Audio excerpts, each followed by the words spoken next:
Se creó una red de mujeres al borde de la información que se tomó referentes de ONGs, de mujeres de toda la región, de las diferentes regiones de Argentina, que hicieron esta práctica de acceso a la información pública que ha tenido un saldo a medias, porque en realidad la práctica la hicieron citando el artículo 1172 del 03, que es el Decreto Nacional de Acceso a la Información Pública, porque sabemos que no tenemos una ley nacional todavía. Pero lo interesante es que primero, en este proceso, ellas mismas descubrieron que había ordenanzas municipales que tenían de acceso a la información pública algunas ciudades y en algunas provincias también tenían leyes de acceso a la información pública que las desconocían y no las utilizaban.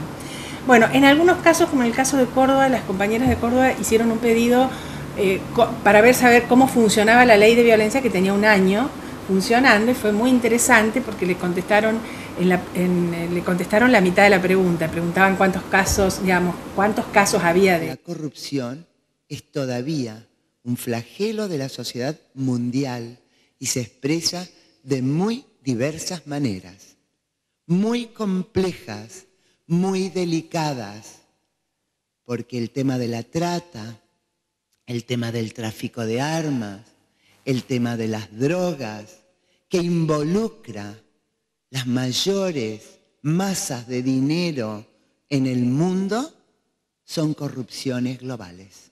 ¿Y cómo se mide desde tu experiencia el índice de corrupción en un país?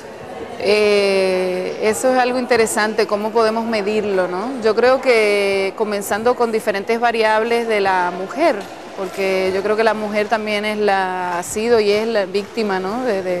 No solo de corrupción, pero de muchas otras procesos históricos, sociales que se están dando, ¿no? Del capitalismo, de la globalización, del neoliberalismo, que entonces la corrupción es parte de todas esas estructuras, ¿no? Y creo, relacionando un poco el tema de corrupción de género, creo que la mujer es la más vulnerable, la más afectada, ¿no? En términos, no sé aquí, pero en el Caribe, por ejemplo, el 40% de la jefatura de hogar está a cargo de la mujer. Entonces la pobreza, la brecha, las desigualdades de género en el mercado laboral, en educacionales, etcétera, pues se van a reflejar, ¿no? A la hora de que ella tenga que salir a buscar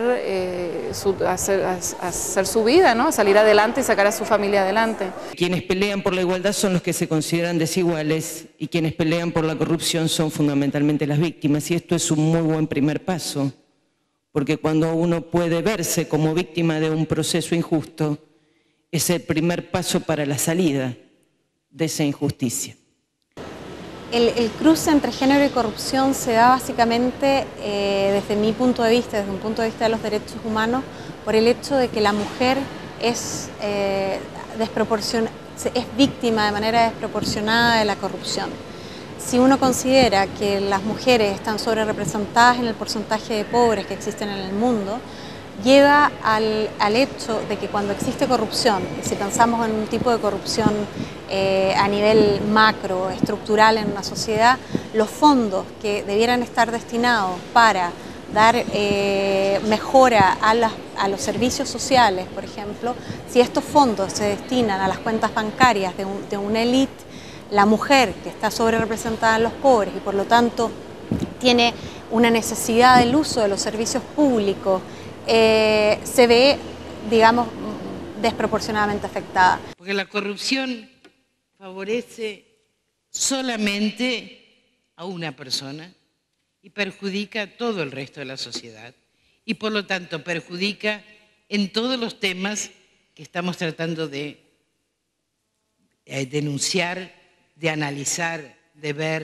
Es decir, solo toda la sociedad en su conjunto se ve perjudicada por la corrupción. Todos y todas podemos ser corruptos o tentados de corrupción, todas y todos. Pero yo sí quiero marcar unas diferencias. Creo que lamentablemente en la construcción cultural de los varones está naturalizada y no está vista como corrupción. Marco en el género la desigualdad entre los sexos, pero una desigualdad agravada en las mujeres más pobres y en las mujeres más pobres más jóvenes, en las niñas y en las adolescentes. Es un acto realmente de corrupción que son los plazos. Un juicio de alimentos tarda 2 o 3 años. Las circunstancias fácticas, los chicos siguen creciendo. Claro. En algunos casos es dramático el tema del plazo, que se repite, y ahí a mí me parece flagrante, es el tema de las mujeres, adolescentes, madres, que entregan su niño y aunque se arrepientan inmediatamente, porque no tenían condiciones para poder contener a ese bebé para vivir una maternidad, el juicio dura 4 o 5 años. Entonces ese niño que ya fue entregado a otro termina nunca volviendo con su familia de origen. ¿Por qué? Porque estos casos tendrían que resolverse en forma inmediata, en muy pocos meses. Si un niño ya se desarrolla 5 o 6 años, y eso está lleno la jurisprudencia de casos.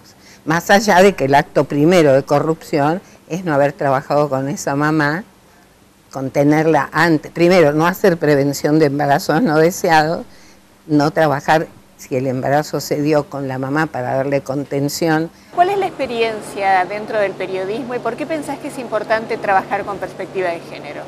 Trabajar con perspectiva de género no es solamente importante, sino es fundamental, porque cubrir temas relacionados al género no significa, digamos, describir a las mujeres siempre como víctimas o como, digamos, actoras sociales secundarias, sino dar voces a mujeres que están efectivamente produciendo cambios sociales o que están comprometidas con los derechos humanos. Entonces poder visibilizar estos tipos de temas da más voz a las mujeres, como es justo también hablar de los hombres y poder compartir un poco digamos, los artículos que hablan de hombres y mujeres. Capacitar a periodistas sobre el enfoque de género significa capacitarlo en el sentido de para que tengan un lenguaje no sexista y para que representen a las mujeres de una forma más equilibrada y para que eso mismo se concentren también en artículos donde el foco central del artículo sean mujeres. La corrupción afecta de una manera muy marcada los derechos humanos de las mujeres y de su grupo familiar, niñas y niños obviamente, y de todo lo que las mujeres tienen a cargo, mayores y menores. A lo mejor uno define la corrupción y la definición puede ser un poco abstracta, pero cuando uno muestra un hecho de corrupción, sin hablar de corrupción, describir la situación de profunda inequidad, etcétera, que finalmente es una situación de corrupción, inmediatamente salta la referencia de a mí me pasó, le pasó a mi vecino, le pasó a mi familia, conozco un caso. ¿Cómo es el tema del acceso a la justicia de las mujeres frente a las situaciones de abuso, de violencia, de acoso del trabajo? Si lo vemos en Colombia, vuelvo a mi tema, en todos estos países apenas estamos dando un paso, un avance para que los derechos de las mujeres sean en igualdad al de los hombres. Yo creo que han avanzado las normas, las constituciones ya manejan un lenguaje de igualdad en todas. Hay unos bloques de constitucionalidad que propugnan por el respeto a los convenios internacionales y a medida que eso se introduce en los países, pues obviamente el acceso a las mujeres cada vez avanza. Acceso que hay que mirarlo desde varios puntos de vista, no solamente al que sean atendidas en la administración de justicia, a que sus derechos sean definidos, a que sus conflictos tengan una reclamación pronta y oportuna, también desde el otro punto de vista el acceso de la mujer a los diferentes cargos y muy especialmente a los de representación. Este Foro de Mujeres contra la Corrupción nos está proponiendo muchos temas, todos ellos de singular importancia, pero a primera vista podría parecer que no tienen mucho que ver con la corrupción.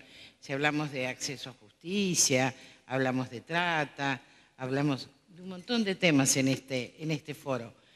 Y sin embargo, decir que no tienen que ver con la corrupción es una mirada muy superficial, porque todos tienen que ver con la corrupción.